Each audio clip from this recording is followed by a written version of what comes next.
et la lumière soit. C'est bien parce que comme ça, je ne vous vois absolument plus. Donc, je me retrouve en introspection. Et quand je pense avec moi-même, je me dis, tiens, non pas c'est triste, mais c'est le dernier numéro de 4 rendez-vous qu'on a tenus sur le thème de l'engagement. Donc, je remercie encore une fois Clémence, tout le MUSEM, et puis bien sûr Lina, pour ce rendez-vous des archives. J'ai encore écorché le nom, hein, c'est ça Mireille? C'est le temps des archives. Merci.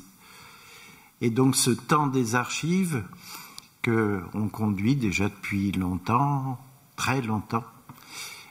Cette année, c'était pareil aux couleurs, on va dire, des élections, d'un choix, mais beaucoup plus largement d'une réflexion sur, après tout, qu'est-ce que nous faisons, nous, chacun, les citoyens, les uns et les autres, dans nos vies pour, comme on dit aujourd'hui, donner un sens, après tout ça peut être utile, à quelques-uns de nos comportements. Le comportement électoral d'abord, on a réfléchi sur s'abstenir ou participer, l'engagement écologique, ça s'est fait avec l'université d'Aix, sur le fait de voir où de lutter.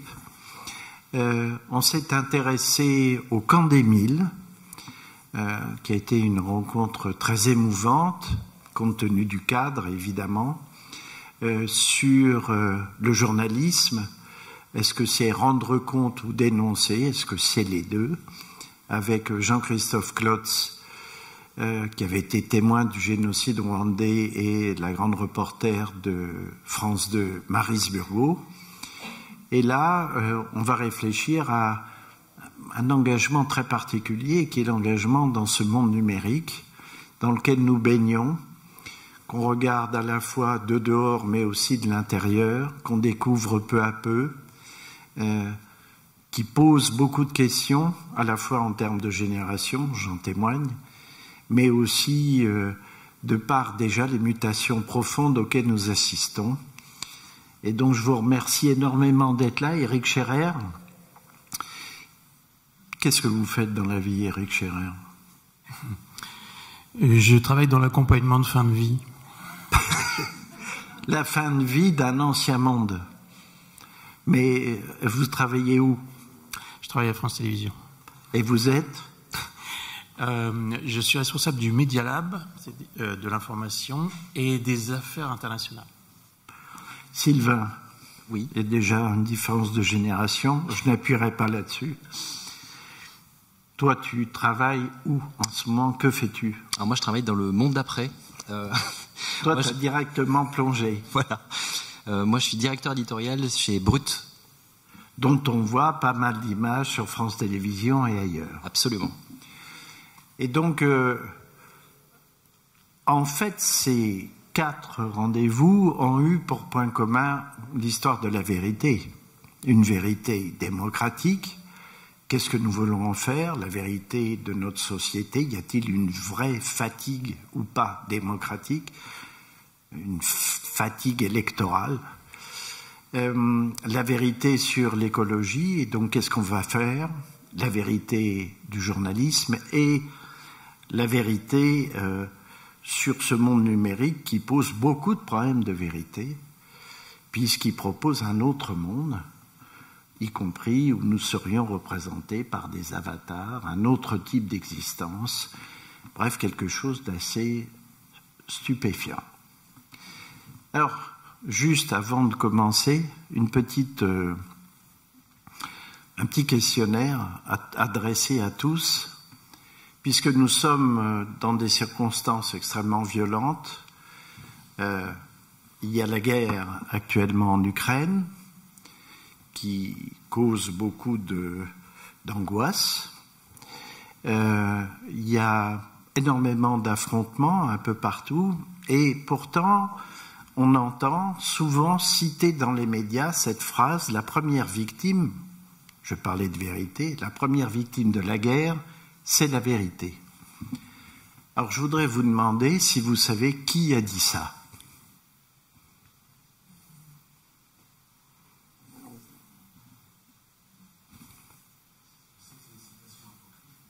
Ah, c'est une citation apocryphe.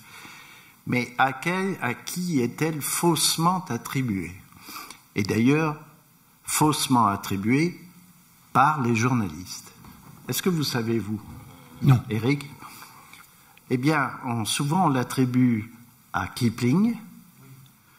Ça, c'est l'apocryphe. Certains sont même allés vers Churchill. D'autres, parce qu'il y avait Chill, on dit Échille. C'est beaucoup. Et en fait, je me suis dit, tiens, mais c'est donc qui a pu dire un truc aussi important, qu'il est repris très souvent en ce moment. Et donc, c'est cet homme politique qui s'appelle Philip Snowden, qui a dit ça au début du XXe siècle. C'est un homme travailliste, premier chancelier de l'échiquier, c'est-à-dire le ministre des Finances travailliste, et il a écrit ça parce qu'il a fait la préface d'un livre écrit par lui qui s'appelle Dean Morel. Et lui, il a écrit, il est également anglais, il est né en Belgique et il est préoccupé par le destin qu'on réserve aux Congolais. Et donc, il est en affrontement direct avec la royauté et ce que fait le royaume belge au Congo. Et il lutte très fortement là-dessus. Et il fait un livre extraordinaire dont je vous recommande la lecture qui s'appelle « Vérité et guerre » et qui décrit par le menu ce que nous vivons aujourd'hui. En voilà un de plus qui, du fond de l'histoire, adresse un message sur cette histoire de vérité. Alors j'ai pris à dessein cette petite anecdote, d'abord pour dire que, oui, l'apocryphe, nous baignons dedans, et que ceux qui disent la vérité est la première victime ne disent pas la vérité quand ils attribuent cette citation. C'est un comble de la part des techniciens de la vérité que nous devrions être. Et puis parce que ça nous vient d'une autre époque.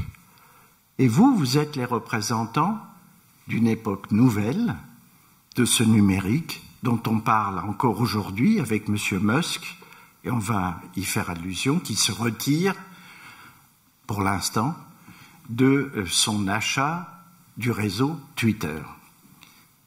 Alors, avant de voir la première vidéo, je voudrais vous demander comment vous en êtes venu à vous engager dans l'intérêt, dans la pratique, à ce monde numérique.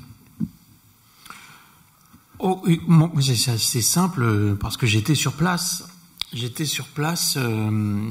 travaillé aux États-Unis longtemps et j'étais le patron de l'AFP aux États-Unis pendant les années la fin des années 90 et le début des années 2000.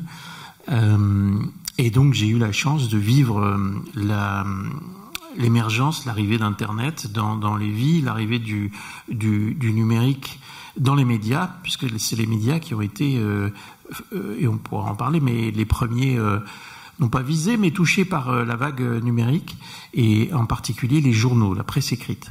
Et donc à ce moment-là, travaillant pour l'AFP, j'ai essayé de raconter, non pas au public, mais à mes patrons de l'époque, et puis aux autres responsables de presse européens, qu'il était en train de se passer quelque chose de fondamental dans leur propre écosystème et pour leur entreprise. C'est que ceux qui étaient jusque-là privés des moyens de production étaient en train de s'en emparer et étaient en train de leur piquer leurs outils et de s'en servir. Les moyens de production de l'information. De l'information. Et était en train de vouloir s'en servir. D'où l'éducation aux médias dont on parlera peut-être tout à l'heure. Et donc, ils allaient avoir un petit souci assez rapidement, ce qui s'est concrétisé. Donc voilà, en gros, j'étais en Amérique et j'ai pu voir ça de près, et puis j'ai essayé de ramener ça le plus vite possible en France, où je suis revenu pour essayer d'avertir un peu en lanceur d'alerte, aux patrons de presse. Et puis on s'est dit mince, la presse est touchée, la musique à peu près au même moment. Il est probable que la télévision le soit aussi très vite, et donc c'est pour ça que j'ai rejoint les équipes à France Télévisions au début des années 2010 pour dire à peu près la même chose finalement. Attention, il y a quelque chose qui arrive, qui est en train de tout changer. Et donc vous allez avoir des énormes problèmes pour vous adapter, pour essayer de faire face à quoi finalement, à des changements de comportement de la société qui va prendre plaisir et va s'emparer de tous ces nouveaux outils, non seulement pour éventuellement pour créer, pour s'informer, pour diffuser, pour publier, et puis aussi pour s'informer elle-même, et non plus à travers les canaux traditionnels qui étaient à l'époque la presse écrite, la radio et la télévision, avec tout un tas de conséquences sur le chemin de l'information dans la vie quotidienne des gens, dont on pourra parler si vous le souhaitez. Et voilà. Et en un mot, la prise de conscience a été ultra rapide. Ah, phénoménal. Et ça n'est toujours pas arrivé au cerveau, et c'est au niveau non, c'est terrifiant, on est dans un déni, on est toujours plus ou moins dans un déni terrible de ce qui est en train de se passer, parce que c'est assez simple, les patrons de presse ou les patrons de télévision, étant assez âgés en général, se disaient oula, c'est vrai que ça a l'air sérieux, mais ça tiendra bien jusqu'à ma retraite, mon affaire. Après moi, le déluge. Voilà. Et ça tient pas jusqu'à la retraite. C'est en train de s'effondrer sous leurs pieds. Et avec des conséquences évidemment difficiles, compliquées, non seulement pour leur maison, non seulement pour leur personnel, mais aussi, et on en parlera évidemment, pour la démocratie. Absolument. Donc, vous êtes d'ores et déjà à l'intérieur du nouveau monde, et comment vous y êtes arrivé? Déjà, j'ai grandi dedans, c'est-à-dire que moi, le numérique, je pense que c'est depuis ma plus tendre enfance ce qui était un moteur de mon évolution professionnelle, personnelle. J'ai grandi avec une tablette, avec les cybercafés. Et ça a toujours été synonyme finalement d'évolution, de quelque chose de positif, jusqu'aux attentats de Charlie Hebdo. Pendant les attentats de Charlie Hebdo, je travaillais dans une agence de presse qui s'appelle Première Ligne, qui est donc une agence de presse qui était située sur le même palier que Charlie. Et on a été plusieurs à vivre ces attentats de l'intérieur. Je faisais partie de ceux qui sont rentrés dans la salle de conférence de rédaction de Charlie. Et à la suite de ça, on a été pris dans une spirale de fake news. Nous-mêmes, on a vu fleurir sur les réseaux sociaux. Vous en étiez la victime. Exactement. Et jusqu'à ces attentats, je crois que j'avais pas vraiment pris conscience de la puissance, de la force de frappe et des dangers potentiels des réseaux sociaux. Et ça a été un moteur pour moi, pour monter une association d'éducation aux médias avec plusieurs de mes confrères, pour justement aller essayer de comprendre ce qui se passait dans la jeune génération et de comprendre surtout ce qui permettrait peut-être de trouver des clés, de l'ordre de donner aux jeunes des outils pour arriver à se retrouver dans ce torrent, ce flux permanent d'informations auquel ils sont confrontés tous les jours. Voilà. Pardon, je voudrais juste ajouter pour expliquer un peu plus aux gens qui sont un peu plus âgés que notre ami. Ça veut dire quoi, l'éducation aux médias dont il parle à l'instant? Ça veut dire qu'à partir du moment où le public s'est emparé de nos outils à nous de production et de diffusion, ils s'en servent sans en connaître les règles de base. Et ces règles de base, qui sont normalement l'apanage du métier, de l'éthique, de l'expertise, du professionnalisme, du journalisme, ils ne les ont pas. C'est normal, ils sont le public et le grand public. Mais ils ont les outils. dans la poche et ils n'ont pas le mode d'emploi. Le mode d'emploi, il comprend des tas de choses que nous sommes censés maîtriser encore que, mais qui sont écrites sur des papiers, sur des vrais modes d'emploi. Qu'est-ce que c'est que du copier-coller? Qu'est-ce que c'est que de la diffamation? Qu'est-ce que c'est que de l'injure? Qu'est-ce que c'est que du propos raciste et antisémite? Qu'est-ce que c'est que la vérité? Et ce sont des choses qui ne sont pas apprises. Et tu l'évoques en sous-main, ce n'est évidemment pas appris à l'école aujourd'hui. C'est un énorme sujet. Alors, ce que je vous propose, c'est de faire un retour en arrière sur le démarrage d'une des vedettes du sujet numérique aujourd'hui, c'est-à-dire de Twitter.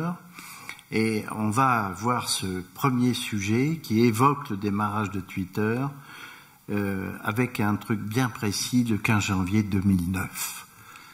S'il vous plaît, le sujet numéro 1. Ce crash a fait décoller Twitter. Ce jour-là, le monde entier a pu découvrir l'incroyable puissance de ce programme informatique. Quelques instants seulement après l'accident, un passager à bord d'un ferry a transmis la première photo de l'Airbus, bien avant les agences de presse. Son arme, un téléphone portable. Par SMS, il a envoyé sa photo sur le site internet de Twitter. Et instantanément et gratuitement, le cliché a été redistribué à 65 millions de personnes sur leur téléphone portable. L'équivalent de la population française touchée d'un seul clic. Ce chef d'entreprise a reçu la photo 5 minutes seulement après le crash. Quand une information est très intéressante, on va avoir une personne qui va la donner, et puis 5 personnes qui vont la retweeter, donc la redonner à tout le monde, et puis 5 personnes qui vont encore la retweeter pour chacune de ces 5 personnes, et puis c'est exponentiel, donc en 10 minutes, le monde entier est au courant. Twitter encore lors des attaques de Bombay, avec des appels à l'aide lancés sur Internet par les touristes pris au piège dans les hôtels. Ils cherchent à la réception les chambres occupées par des ressortissants américains. On entend encore des tirs. Il y en a aussi au cinéma Métro, juste à côté. En France, ceux qui s'en servent sont surtout les amateurs de nouvelles technologies. Pour eux, Twitter permet d'informer, mais aussi de se mobiliser. Démonstration ici lors d'une manifestation contre la loi sur le piratage informatique. Voilà, je suis sur place, rendez-vous d'enfer. On valide, on envoie. Et là, ça y est, c'est parti. Tous ceux qui sont autour le reçoivent. Voilà, tous ceux qui sont autour le reçoivent. Le message a été posté et l'ensemble des gens qui sont sur les tweets et qui suivent mon Twitter savent que je suis ici et qu'ils peuvent venir me rejoindre. La preuve par l'exemple avec ce couple d'enseignants rencontrés un peu plus loin dans le cortège. Et voilà, on l'a là, donc une Libre Veritas, on est sur ça. Donc il disait, la manif va bientôt commencer, il disait ça il y a 55 minutes. Mobilisés, les hommes politiques ont bien compris l'intérêt de Twitter. Barack Obama y communique directement sans passer par les médias. Depuis 10 jours, le maire de Neuilly s'essaye lui aussi à ce nouveau réseau. Plusieurs fois dans la journée, il annonce son emploi du temps. Il appelle ça l'agenda ouvert, à charge pour ses administrés de venir discuter avec lui. Bonjour monsieur le maire. Ça permet à la fois de dire ce qu'on fait et puis en même temps d'exploiter des moments de libre où au lieu d'être tout seul à prendre un café, ça permet de dire à ceux qui me suivent, rejoignez-moi. Totalement gratuit, Twitter ne rapporte rien à ses créateurs. Pourtant, depuis son lancement, il connaît une croissance phénoménale, 1000% par mois. Mais un taux de désaffection important également. Les 2/3 de ceux qui y viennent se lassent vite et abandonnent le réseau au bout de quelques semaines. Donc voilà, ça fleure l'émerveillement, la beauté d'une technologie qui nous permet précisément, comme dit l'intitulé de notre soirée, communiquer.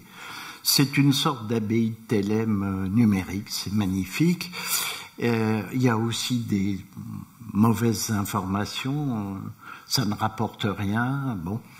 Alors, ce que je vous propose, c'est de voir l'autre vecteur important des réseaux sociaux, c'est YouTube, avec cet autre sujet qui évoque 10 ans de pratique YouTube. Regardons ça. Chaque minute, 300 nouvelles heures de vidéos arrivent sur ce site. Parmi elles, depuis 10 ans, YouTube nous a fait découvrir un bébé panda qui éternue. des bêtisiers en tout genre ou des films de famille comme celui-ci, visionnés 811 millions de fois dans le monde.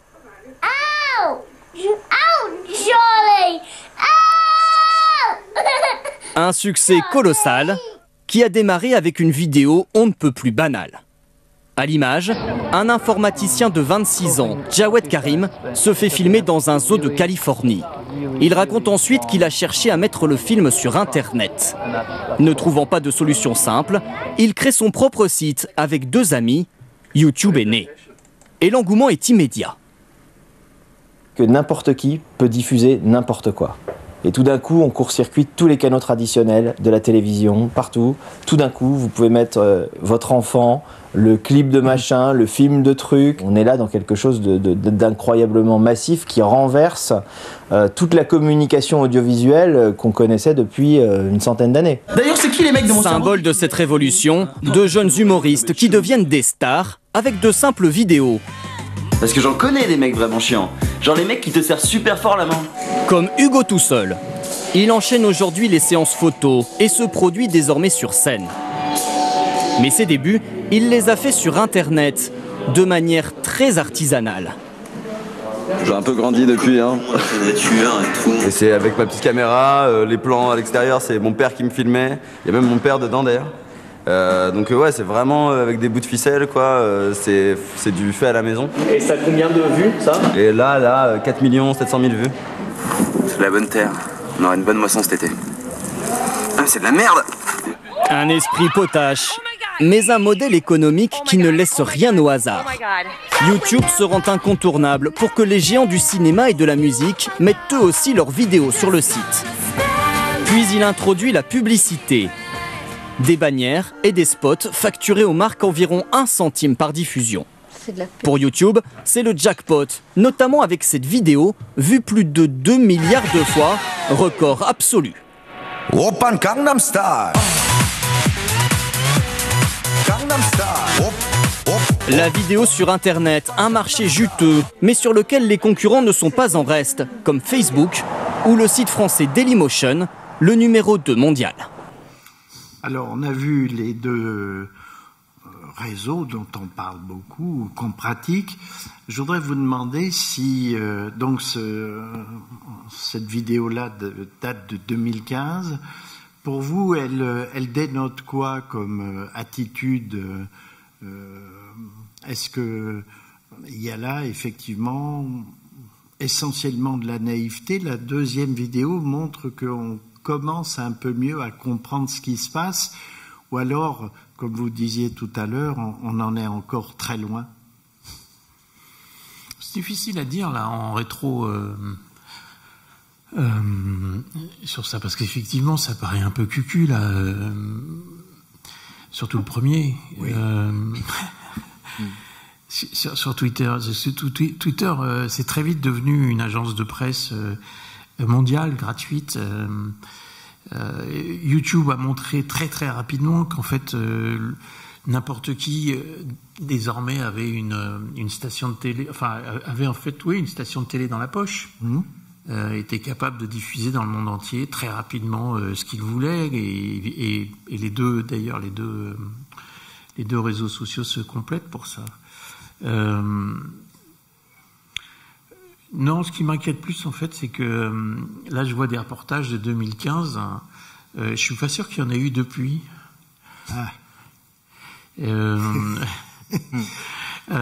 Qui nous explique ce qui est en train de se passer, de changer, que Sylvain nous racontera. C'est-à-dire une méconnaissance? C'est pas forcément. C'est compliqué. Un déni? Oui, parce qu'ils sont tous en train d'essayer de continuer à faire leur métier, alors que, je le disais tout à l'heure, le sol est en train de lâcher sous leurs pieds. Donc c'est difficile de se mettre en abîme un peu soi-même sur ce type de sujet.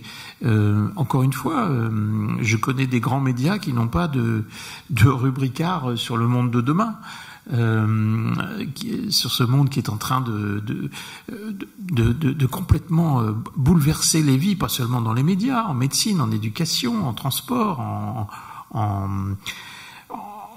en biologie, en intelligence artificielle désormais. Donc, ce qui m'inquiète plus, c'est que je vois ces sujets qui sont faits, qui sont pas mal faits. Enfin, c'est pas ridicule, mais ce qui m'inquiète plus, c'est qu'on en fait toujours pas assez pour raconter ce monde-là, ce monde qui vient.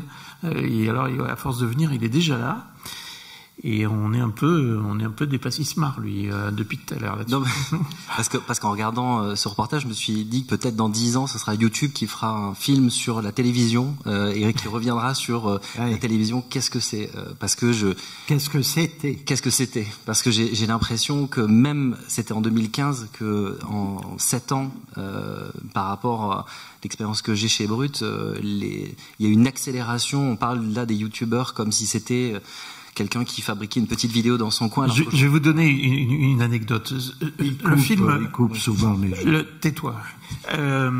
Le petit passage dans le reportage de YouTube sur le chanteur coréen. Oui. Vas-y, comment il s'appelle? J'ai pas retenu le nom. Snowden? Non. Le gars qui danse comme un dingue. Dans son Nam Style. Nam Style. Ouais. Voilà. Oui. Ça a 10 ans déjà. 2022, 2012, 2022. C'est la première vidéo qui fait 1 milliard de vues sur YouTube. La première. Avec Hervé, on est à France Télévisions en 2013-14 et on a devant nous les directeurs de l'info, l'ensemble des directeurs de l'info, les présentateurs, les journalistes et avec les responsables du numérique. On leur montre cette vidéo qu'ils n'avaient pas vue. Donc l'ensemble des rédacteurs, des journalistes, des rédacteurs en chef, des présentateurs ignoraient tout de ce petit phénomène de ce chanteur et de ce milliard de vues qui leur était passé au-dessus de la tête. Et on leur a expliqué, attention, dans l'information, ça risque de se passer un peu de la même façon. Et puis ils montent de l'audience un salaud. C'était Pujadas qui réalise, et il le reconnaîtra lui-même, je pense, aujourd'hui, qui réalise que l'audience est en train de prendre le pouvoir, que le public va peut-être choisir les composantes de son JT, va peut-être les assembler lui-même, va peut-être décider à sa place. Et ça, c'est un changement de paradigme pour l'ensemble de la profession. Je ne sais pas si tu te souviens de ce... Si. Alors, moi, je ne tenais pas à le dire, mais puisque tu trahis notre intimité, en fait, nous avons travaillé ensemble à France Télévisions. C'est là que j'ai reconnu cet homme qui venait donc de l'AFP et qui était le chantre de ce nouveau monde qui arrivait. Et effectivement... voilà, l'alerte à la mutation a été difficile, elle l'est encore. Mais toi qui es à l'intérieur de ce monde-là, tu dis ça a explosé énormément. Est-ce que tu peux nous dire en quoi, quelle différence par rapport à cette époque? On a le sentiment que, il y a 2-3 choses et puis après c'est tout. C'est-à-dire que déjà les youtubeurs que l'on voit maintenant ont des entreprises, des immenses entreprises qui génèrent énormément d'argent. On a aujourd'hui, Brut, c'est pas un secret, travaille avec beaucoup de créateurs de contenu. Souvent, d'ailleurs maintenant les plateformes de plus en plus vont travailler avec eux et ils ont des moyens que parfois certaines sociétés de production qui existent depuis 20 ans, des moyens qu'ils n'ont pas. En un mot, Brut, c'est quoi? Alors Brut, c'est ce qu'on appelle un média social. C'est le premier média digital en Europe, donc qui à peu près c'est 20 milliards de vues sur les vidéos en gros par an. Et c'est un média qui est en train de se diversifier. Donc on a toute une partie de documentaires courts que tout le monde a vu avec des sous-titres sur les vidéos et puis des documentaires un peu plus longs. Et maintenant, ça devient un média purement social aussi puisqu'il y a ce qu'on appelle un outil conversationnel qui s'appelle Brut Live, qui permet en fait aux utilisateurs de discuter entre eux sur une plateforme, de discuter de sujets. Par exemple, on va monter dans quelques temps ce qu'on appelle la Brut Crypto, qui va permettre en fait de discuter autour des sujets, autour des cryptos, donc de la blockchain, de ces nouvelles technologies, etc. En fait, Brut est en train vraiment de se diversifier et ce média est en train d'essayer justement de se tourner vers les créateurs de contenu. Donc ces youtubeurs que vous voyez, aujourd'hui, tout le monde se les arrache dans les chaînes de télévision, dans les plateformes comme Netflix, Amazon, etc. Et il y a un virage qui est en train de s'opérer, y compris pour Brut, pour essayer d'incarner les contenus. Voilà. Tout le monde se les arrache parce que c'est des stars du nombre de vues. C'est surtout parce que peut-être les usages ont changé, que la jeune génération aujourd'hui ne consomme plus beaucoup la télévision. Ouais, alors c'est intéressant de dire ça, et Eric en parle souvent. Ce sont des gens en fait qui n'ont, les jeunes, jamais regardé, et il n'est pas question pour eux d'y revenir puisqu'ils n'y sont jamais allés. Exactement. Et donc eux, ils sont carrément dans ton monde. Et toi, tu essaies de pouvoir leur parler, de capter leur intention via ceux qui incarnent leur intérêt. Exactement. En fait, souvent, je me livre un petit jeu quand je discute avec des jeunes qui ont entre 20 et 25 ans, et je leur pose la question s'ils connaissent Envoyé spécial, s'ils connaissent Complément d'enquête. Et bien souvent, ils ne savent absolument pas sur quelle chaîne c'est, s'ils n'ont jamais entendu parler de ces émissions. Ils ne connaissent pas le présentateur du 20h, Albert Londres. Oh, certainement. Et ça, c'est embêtant. Mais c'est assez fascinant, et en même temps, ils ont une envie de, effectivement, comme Eric le disait tout à l'heure, de consommer ce qu'ils souhaitent voir. C'est-à-dire qu'ils ne veulent plus qu'on leur impose un contenu. Ils veulent choisir leur contenu. Et ça fait toute la différence. Donc, nous, on est en train de travailler ce qu'on appelle des verticales, c'est-à-dire de travailler des thématiques, d'aller travailler, par exemple, de se diversifier dans la méditation, le yoga, le bien-être, etc. On n'est plus dans une dynamique, comme moi je l'ai connu aussi au début de la télévision, enfin en tout cas dans mon expérience à la télévision, où on va offrir un contenu en essayant peut-être d'ouvrir le cercle à d'autres connaissances. On va aller peut-être d'aller chercher leurs attentes, d'aller chercher ces usages. Et voilà, et on est dans une dynamique qui est assez vertigineuse, parce que je me retrouve dans des conversations avec des jeunes de 20 ans ou 22 ans qui parfois peuvent, pour une story de 30 secondes sur Instagram, générer, enfin en tout cas récolter 30 000 euros, alors même qu'un documentaire d'Envoyé spécial parfois peut coûter cette même somme. Une story, c'est une vidéo? Une vidéo de 30 secondes sur les réseaux sociaux. D'accord, je dis ça pour être sûr de ce que je comprends. Alors, ce qu'on va faire, c'est voir maintenant, parce que là, on a parlé de l'audience, on a parlé du public. Quand on dit audience, il faut bien comprendre que c'est pas l'audimat et la mesure de l'audience. L'audience, c'est nous tous qui regardons ces choses. Et donc, on va voir leur utilité, à quoi ça peut servir. Et donc, regardons cette troisième vidéo qui, elle, date de 2009.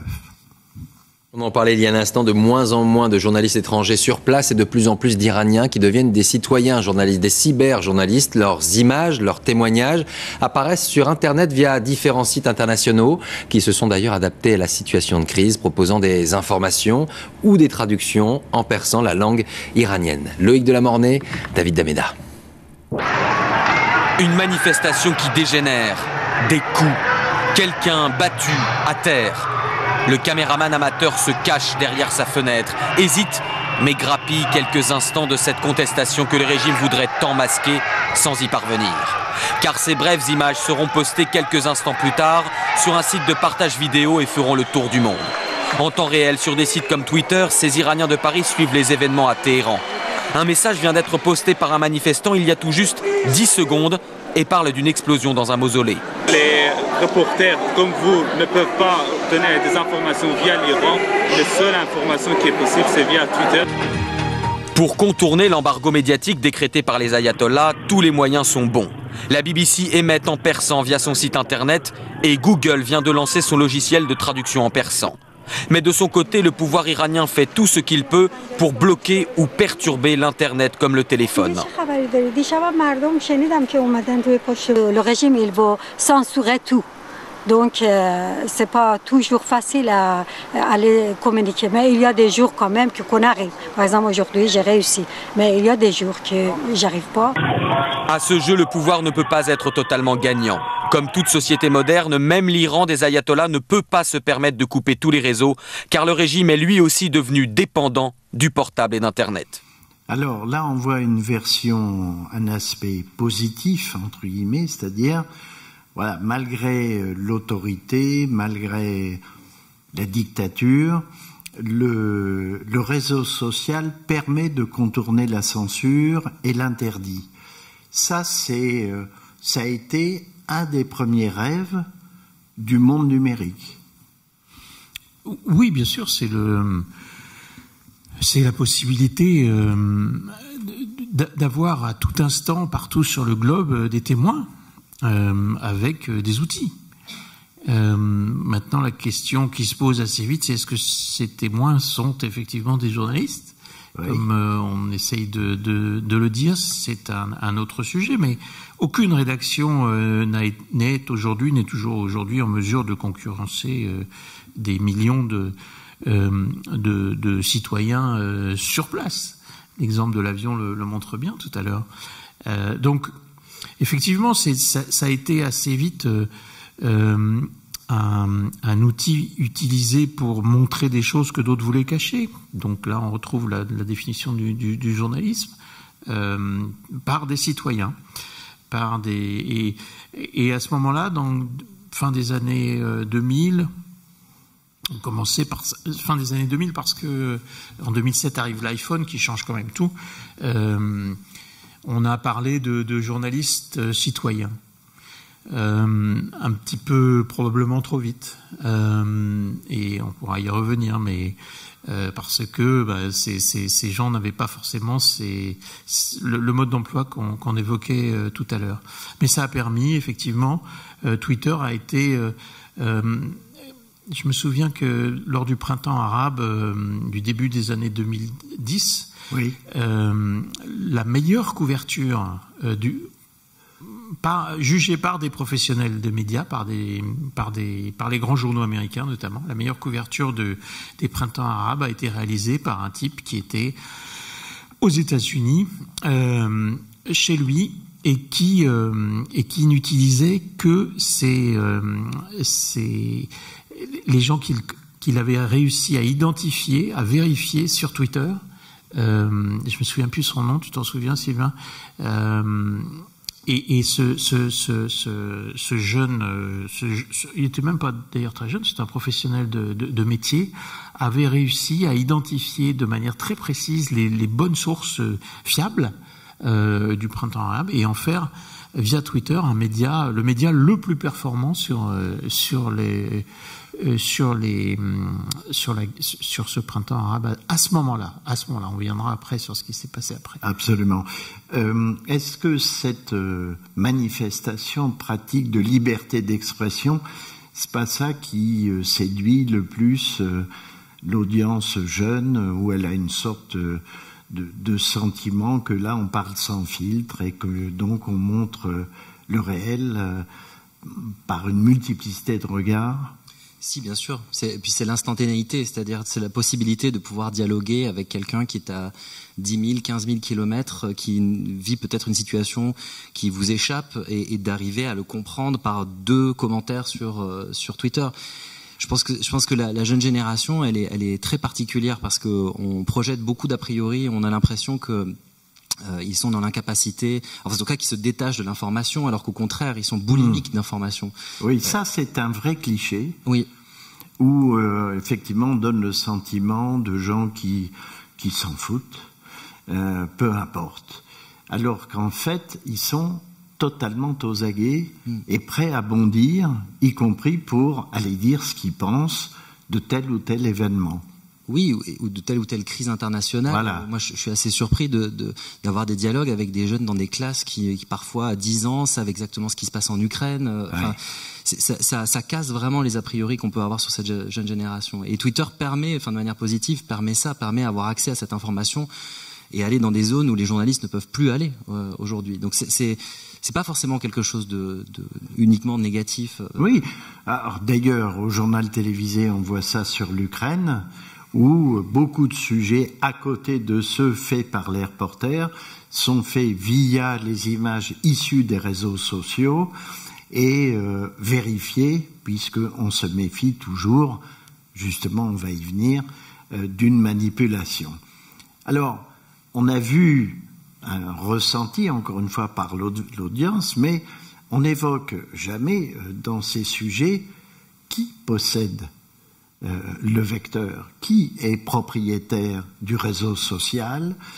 Et donc, on va voir cette autre vidéo où on parle de l'ancien propriétaire de Twitter, Monsieur Dorsey. Quel chef d'entreprise peut se targuer d'avoir rencontré le même jour 3 candidats à l'élection présidentielle, dont un président en exercice? Un patron accueilli à bras ouverts. Seulement Jack Dorsey n'est pas un dirigeant américain comme les autres. Il dirige Twitter. Le petit oiseau fait son nid et il n'y a pas que Barack Obama qui s'y intéresse désormais. Fabien Chadeau, Vincent Barral. @Jack. Derrière ce mystérieux nom de code se cache l'un des hommes les plus puissants au monde. Jack Dorsey, cofondateur de Twitter. Il n'est pas chef d'État, mais lorsqu'il vient à Paris, c'est tout comme un agenda surchargé de rendez-vous avec ceux qui comptent. Le matin de son arrivée en France, voilà ce qu'il tweet. « Je vais rencontrer le candidat à la présidentielle François Hollande. Avez-vous des questions à lui poser ?» 2 heures plus tard, il récidive. En route pour voir François Bayrou. Des questions pour lui ? Et dans l'après-midi, le jeune patron rencontrait le président Sarkozy à l'Élysée. Aux États-Unis, il est reçu par le président Obama en personne pour une démonstration de tweets. Si je comprends bien, vous voulez engager une conversation sur Twitter. Je suis le premier président qui tweete en direct. Pourquoi ce jeune millionnaire de 35 ans, tellement discret qu'il existe très peu d'images de lui, tout comme Mark Zuckerberg, le fondateur de Facebook, suscite-t-il autant l'intérêt des grands de ce monde? Recevoir le patron de Twitter, Jack Dorsey, recevoir le patron de Facebook, Zuckerberg, c'est une façon d'essayer de s'approcher des gens qui ont peut-être mieux compris qu'eux, ou qui ont même été visionnaires, ou ont créé les nouvelles sociétés qui sont en train d'émerger. Zuckerberg et Dorsey ont beaucoup plus d'impact sur nos enfants que toute autre personne du XXe siècle. Avec 5 millions d'utilisateurs de Twitter en France et 100 millions dans le monde, Jack Dorsey est en passe de devenir l'un des nouveaux maîtres du monde. Bon, en dehors du cliché, le maître du monde, qui est un peu vieux comme le monde, j'aurais voulu vous demander, à tous les deux, en quoi le fait d'être propriétaire d'un réseau comme Twitter fait de vous réellement une personne ultra puissante. C'est quoi cette puissance? Je crois que c'est une puissance assez banale en fait, parce que j'ai l'impression que, enfin, on va venir aux nouveaux propriétaires, aux nouveaux futurs propriétaires, mais c'est celle d'un média. Quiconque possède un média a l'impression, ou à tort ou à raison, d'avoir évidemment un impact sur sur des gens et donc sur la marche du monde. Et donc en posséder un média, puisque Twitter est un média. Oui, mais justement, on vient de dire que ce média, c'est nous qui le faisons. C'est ma conversation, c'est ce que je mets sur mes vidéos. Un média, jusqu'ici, c'est une rédaction, un type de message. Alors, en quoi c'est un média? C'est un média parce qu'il aide à comprendre le monde. C'est un média parce qu'il fait intervenir des gens qui vous le montrent et qui essayent de vous l'expliquer. Et donc, posséder ce média-là a une importance cruciale. Mais on va arriver assez vite à l'idée finalement, parce que ce jeune Dorsey, il devient milliardaire évidemment, Zuckerberg aussi, et on voit que désormais, tu vas en parler, je pense, avec Elon Musk, que d'autres milliardaires vont chercher à s'en emparer. Et là, on retrouve des choses finalement assez classiques, puisque en France, par exemple, les médias traditionnels sont possédés par des milliardaires, tous. Tous les médias de presse écrite sont aujourd'hui entre les mains de milliardaires qui ont un intérêt de prestige, mais surtout d'influence. Oui. D'influence pour faire comprendre à ceux qui dirigent le monde ou le pays qu'ils ont un levier là intéressant pour eux pour toucher des gens, et des électeurs, des citoyens. Et là, on retrouve quelque chose finalement d'assez banal dans le fait qu'un milliardaire ait envie d'acquérir un média extrêmement important. À l'époque, c'était le Figaro. Aujourd'hui, c'est probablement Twitter. Enfin, c'est pas probablement. Mais... Twitter, donc même question. Comment je fais, moi, propriétaire de Twitter, pour en faire un instrument d'influence? Je filtre les choses, j'oriente les messages, comment je m'y prends? C'est par la magie des algorithmes. C'est-à-dire que aujourd'hui... Voilà un autre gros mot, algorithme. Algorithme qui est un mot hyper important pour comprendre ce nouveau monde, pour comprendre le fonctionnement des réseaux sociaux. C'est, si vous voulez, vous avez l'équivalent d'une équation mathématique qui a été dessinée par des ingénieurs et qui va déterminer les posts qui vont être mis en avant sur les réseaux sociaux. Et ça, c'est ce qui fait de vous le maître du monde, finalement. Parce que selon que cette équation a été fabriquée dans un sens ou dans un autre, vous faites apparaître des opinions différentes. Et c'est ce qui s'est passé pour Facebook. Évidemment, sur Facebook comme sur Twitter, ce sont les opinions les plus radicales qui sont les plus mises en avant sur les réseaux sociaux. Et ça devient un instrument de pouvoir à partir du moment où, justement, vous voulez faire la promotion de ces idées en vue de prendre le pouvoir. Et c'est ce qui s'est passé pour Trump, qui a utilisé Facebook, et qui a été peut-être un des premiers présidents à comprendre l'utilité pour un chef d'État, ou en tout cas quelqu'un qui brigue l'investiture, d'utiliser les réseaux sociaux, parce que ça a été un formidable tremplin pour lui, parce que grâce à ça, il a réussi à faire adhérer à ses idées des millions et des millions de personnes en très peu de temps. Alors là, on est au cœur du sujet de l'engagement, c'est-à-dire que donc on peut fausser la démocratie, on peut intervenir sur son cours. Il y a eu un grand scandale qui s'appelle Cambridge Analytica. Est-ce que on peut en redire juste un mot pour dire comment ça a été utilisé? Ça, c'est Trump. Et donc, que s'est-il passé? C'est une grande connaissance affinée du corps électoral qui a permis de voir comment on allait stratégiquement orienter sa politique, son discours en tout cas. De manière très simple, il y a une société qui s'appelle donc Cambridge Analytica qui visait à étudier les usages sur les réseaux sociaux et à orienter, à pousser certains posts plus que d'autres. Des messages. Des messages.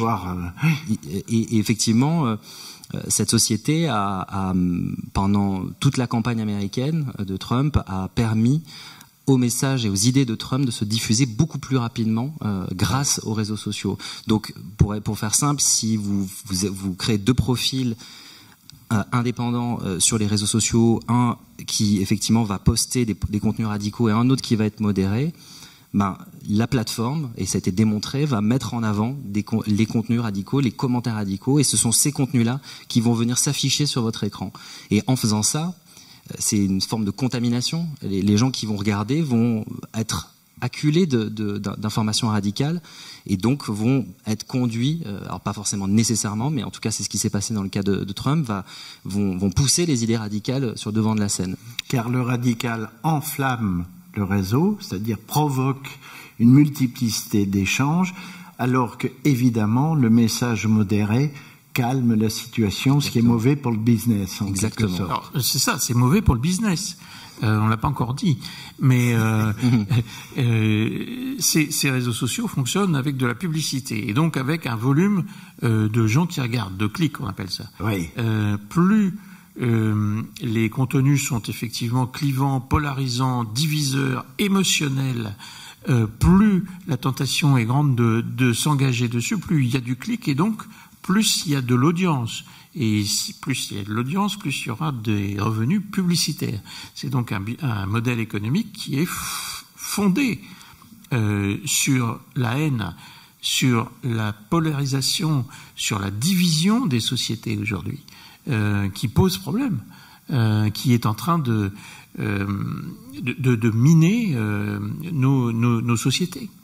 Et là, on va, hélas, à l'encontre des rêves assez utopiques des débuts d'Internet, où on pensait que nous étions en train de démocratiser l'écriture, après avoir démocratisé la lecture 500 ans avant. La connaissance, les relations. Ce que vient de dire Eric est fondamental. Il faut savoir que aujourd'hui, la désinformation est devenue un business extrêmement rentable. Vous avez, pour rebondir sur ce qu'il disait, il y a une étude qui a été menée, il y a plus de 2,6 milliards de dollars chaque année qui est orientée de la publicité vers des sites de désinformation. C'est-à-dire que c'est colossal, ce sont des sommes monumentales. Et on a été amené à enquêter avec une de mes confrères sur ce qu'on appelle la publicité programmatique. Donc c'est cette publicité ciblée que vous avez sur Internet.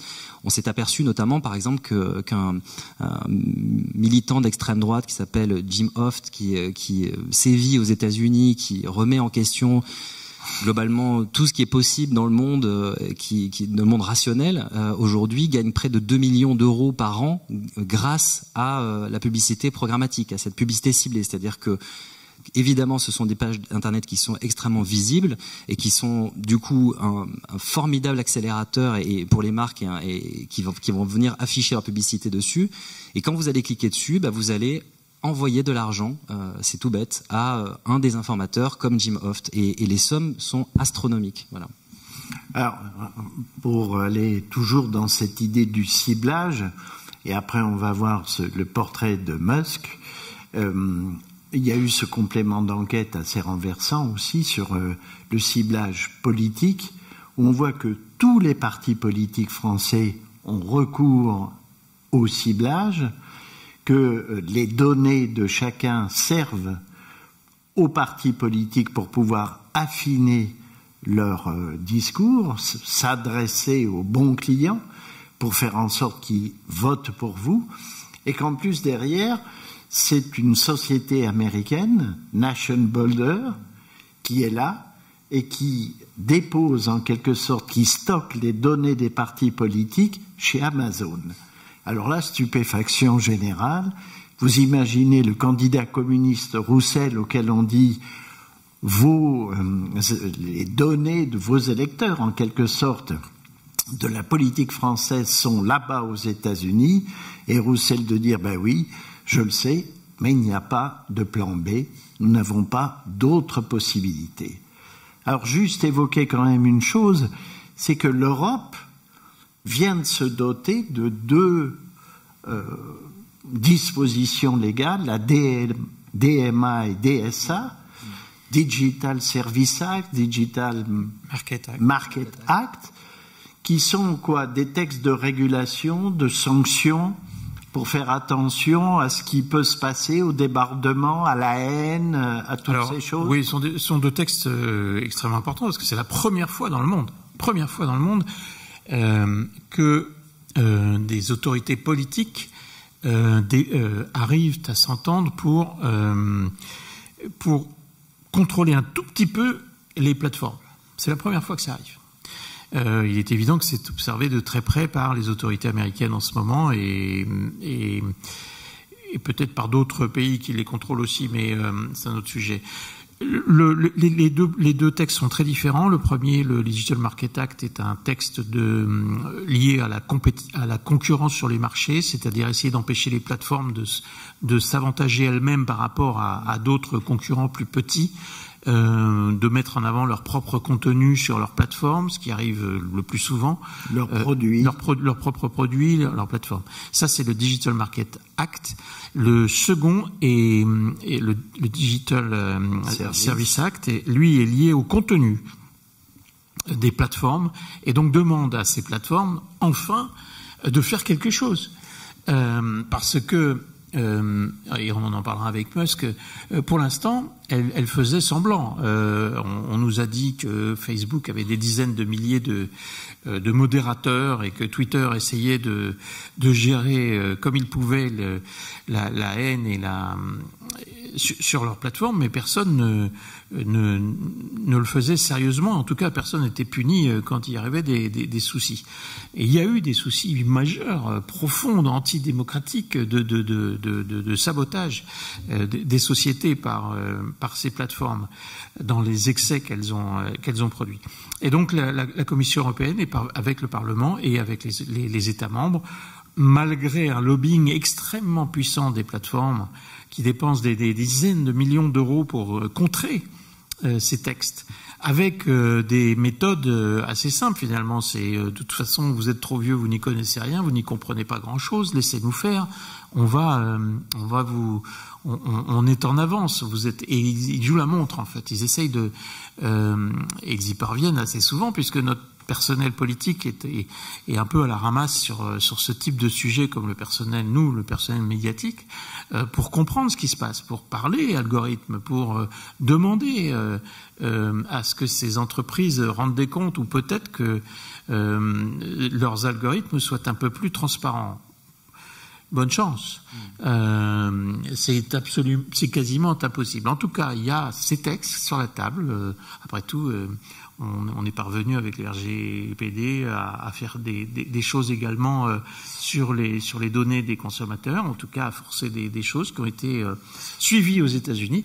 Peut-être que là, il y a quelque chose d'important qui se passe. C'est tout frais, hein, ça a quelques semaines. Exactement, avec à la clé de lourdes sanctions financières, 6-10%, parfois encore plus du chiffre d'affaires en termes de sanctions.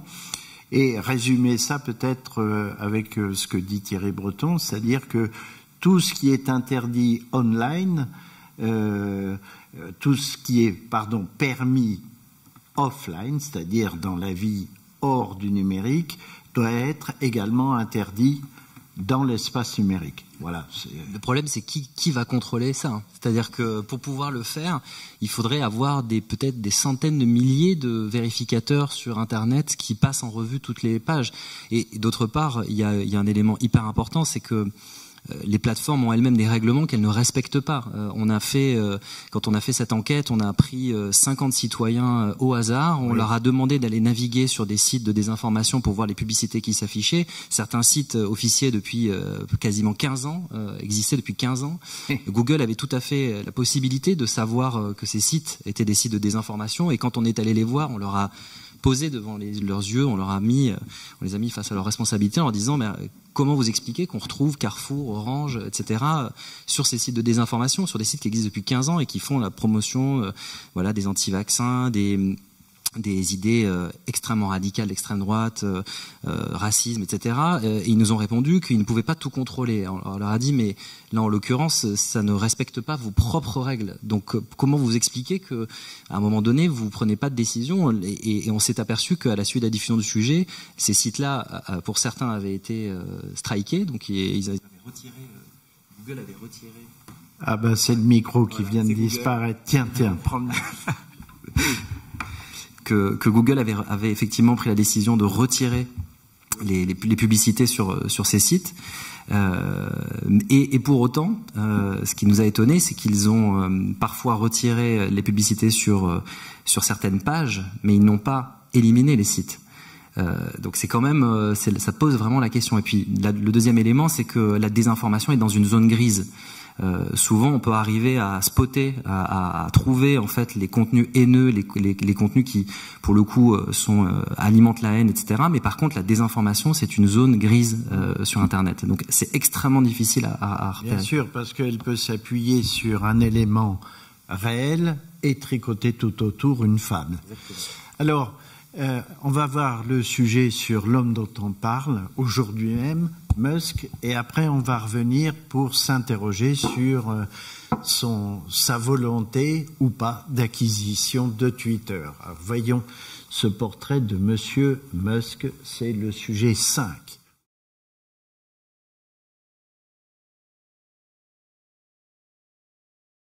Alors, il y a une série qui a commencé il y a quelques jours, s'appelle Musk on Twitter.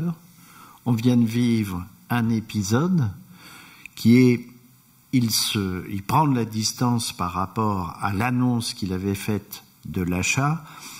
Quel est le péril d'un Musk à la tête de Twitter? Est-ce qu'on a affaire à un fou totalement illuminé sur des tas de choses d'avant-garde, ou au contraire quelqu'un qui a un flair puissant en tant qu'investisseur? Je ne sais pas, c'est difficile à dire. Moi, j'ai plutôt envie de lui faire confiance. Parce que d'abord il est pas fou, il est extrêmement brillant, on vient de le voir dans ce reportage. Et puis il a déjà dit un certain nombre de choses sur Twitter.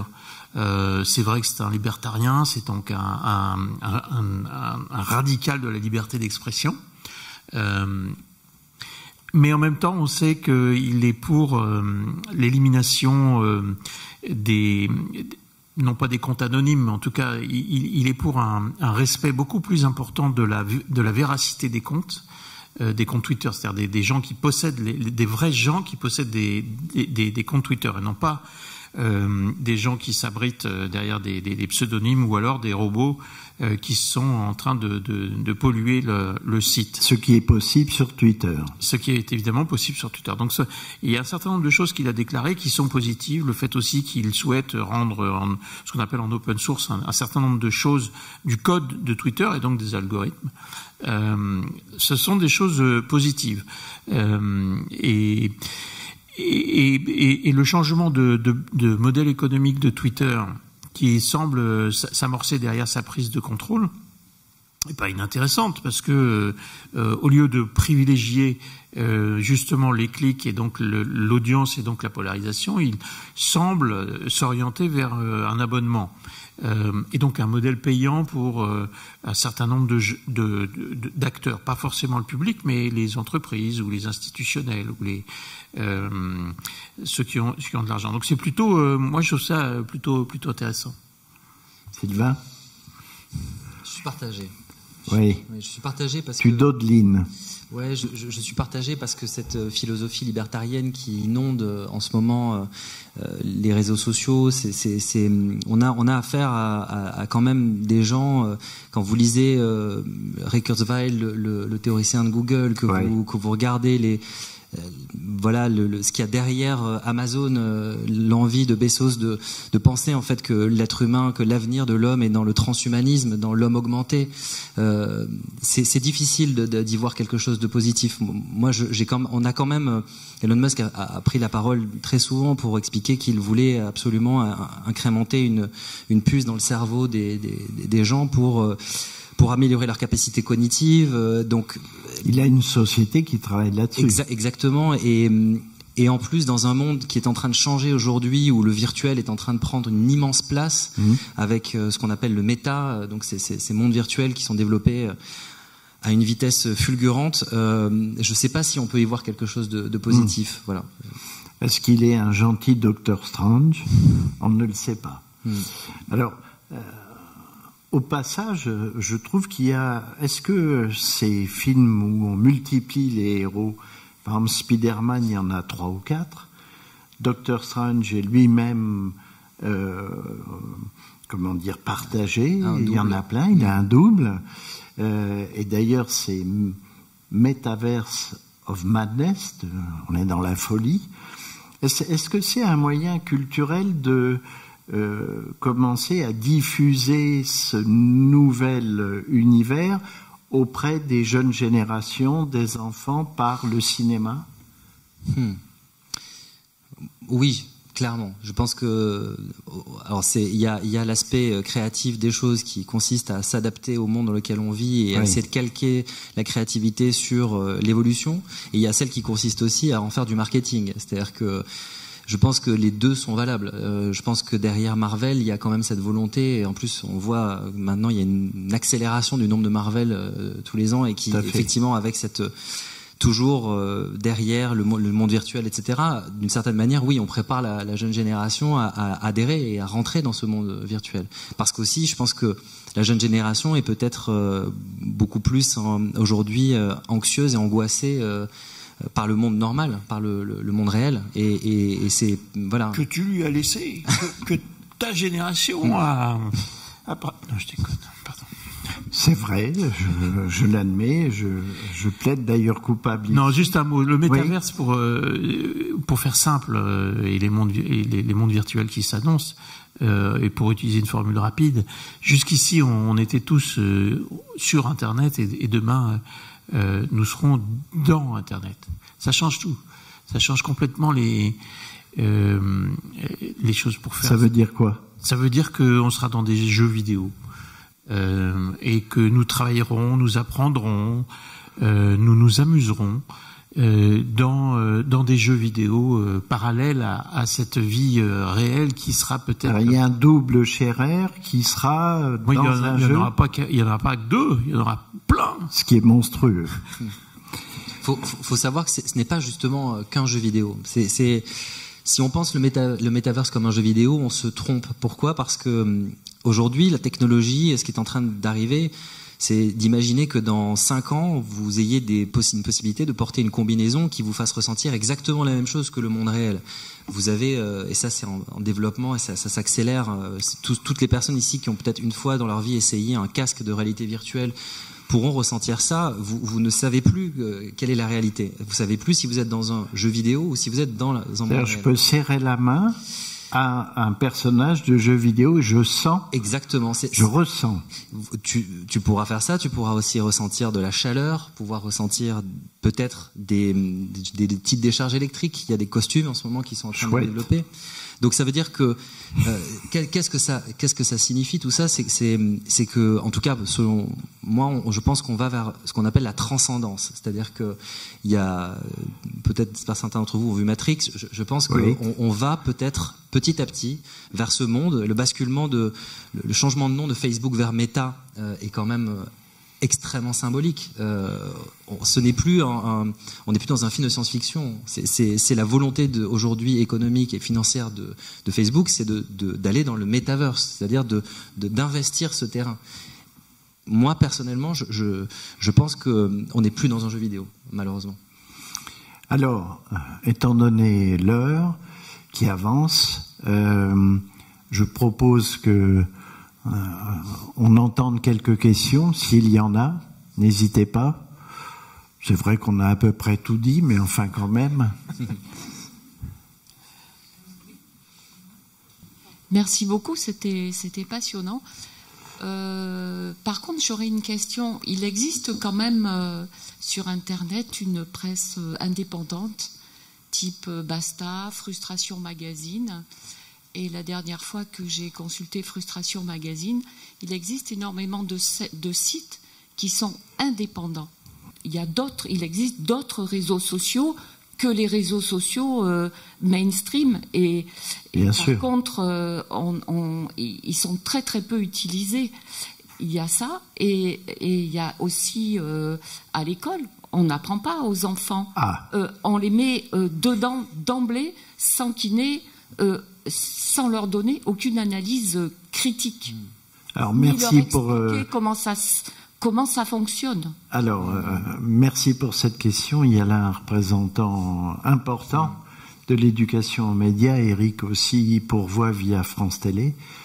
Donc ça c'est quand même le grand défi que de faire en sorte que cette éducation aux médias prépare à tout ce que tu as décrit de manière incroyable avec un autre univers.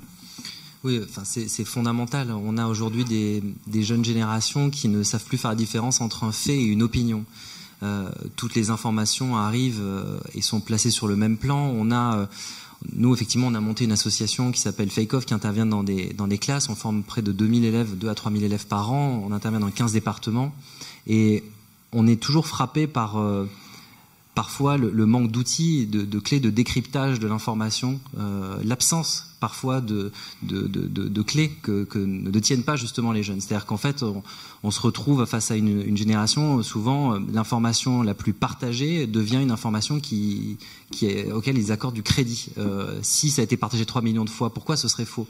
Et c'est souvent ce à quoi on est confronté dans les classes. Et là où je vous rejoins, c'est que les moyens qui sont mis sur la table ne sont pas suffisants par rapport aux enjeux, tout simplement. Aujourd'hui, on est porté parfois par des initiatives individuelles, des professeurs documentalistes, des professeurs qui parfois sont sensibles à ces risques, à ces dérives, mais c'est souvent des initiatives individuelles. Et effectivement, on a l'impression qu'il n'y a pas de prise de conscience du gouvernement, et de tous les gouvernements d'ailleurs, à propos de ce problème-là. Et je vous rejoins totalement. Eric, tu voulais dire quelque chose? Non, je regardais s'il y avait une autre question dans la salle, peut-être. Une autre question? Alors, si vous voulez, en guise de conclusion, je ne résiste pas au plaisir de vous proposer ce dernier sujet qui, je trouve, s'inscrit bien dans ce que tu dis, dans l'acte d'achat provoqué par un robot, un influenceur, femme, qui est en fait un robot. Donc, on va voir ce sujet, c'est le numéro 7. Oui, François croyait que c'était fini, ben non. Vas-y, François. En pleine semaine de la Fashion Week à Paris, les nouvelles tendances défilent. Mais au bord des podiums, les regards se tournent aussi sur les stars de la mode des réseaux sociaux. Leurs noms, Lil Miquela, Shudugram, Blauko, des personnages plus vrais que nature, mais totalement virtuels, fabriqués par des ordinateurs. Leur compte cumule des millions d'abonnés. Alors, vont-ils faire de l'ombre aux mannequins réels, voire un jour les remplacer? C'est un robot? C'est un nouveau monde. Les vrais mannequins sont si maigres, elles sont formatées, n'ont pas d'expression, elles ne sont pas si différentes des robots en fait. Je pense que c'est l'évolution et qu'on sera amené à vivre avec. Selfies, mise en scène de leur quotidien, tout semble réel et pourtant, ces vies sont fabriquées par des agences de communication, elles-mêmes financées par des marques de vêtements. Lil Miquela, la plus célèbre de ces mannequins virtuels, est suivie par 1 400 000 abonnés, un outil facile à modeler pour les professionnels au marketing. Quand vous avez votre influenceur personnel, il vous est plutôt favorable et vous pouvez lui faire tenir un discours qui vous convient, donc ils sont a priori plus dociles. Si Dior, Chanel ou encore Prada ont déjà fait appel à ces mannequins virtuels, Vuitton, le précurseur, déjà en 2016, a utilisé cette héroïne de jeux vidéo pour mettre en scène ses vêtements et accessoires sur les réseaux sociaux. Pour certains jeunes couturiers, c'est un véritable outil de communication, à condition d'être créatif. La marque, elle parle quand même à une communauté, à des clientes, à des acheteurs. Donc voilà, il faut que ça raconte quelque chose de cohérent. Et si on le fait juste pour le faire, je pense qu'on se perd un peu dans une hype qui est pas forcément la bonne direction. Mais cette pratique ne fait pas l'unanimité chez les couturiers. Avec un mannequin, j'aime bien qu'elle ait sa personnalité et qu'elle la montre et qu'elle porte le vêtement à sa manière. C'est intéressant, on peut l'expérimenter, mais moi je préfère travailler avec des humains car ils peuvent ressentir les vêtements et transmettre des émotions. Le mouvement ne fait que débuter. Les nouvelles technologies 3D permettront peut-être demain de faire défiler ces mannequins virtuels sur les podiums. Voilà, c'est une sorte de parabole qui résume assez tout ce que nous avons dit. Y a-t-il une dernière question pour la route? Non? Bah, écoutez, oui, je vous souhaite un magnifique week-end sous le soleil de Marseille et puis surtout, ce que je voudrais, c'est à l'issue de ce cycle, c'est de remercier Mireille Maurice, de remercier Sophie Gillery, de remercier François, toute la régie, de remercier Clémence Levasseur. Voilà, ça n'a pas été simple, parce que quand on parle d'engagement, il n'est pas sûr que tout le monde s'engage. Je parle comme ça de la possibilité de réunir une audience hyper large. On a tenté de le faire, de donner des instruments de compréhension, d'alerter ici et là, de faire en sorte qu'il y ait de l'éveil, comme on dit. Et donc, voilà, ravi d'avoir fait tout ça en votre compagnie et à très bientôt peut-être pour d'autres temps des archives. Merci à vous. Merci. Merci.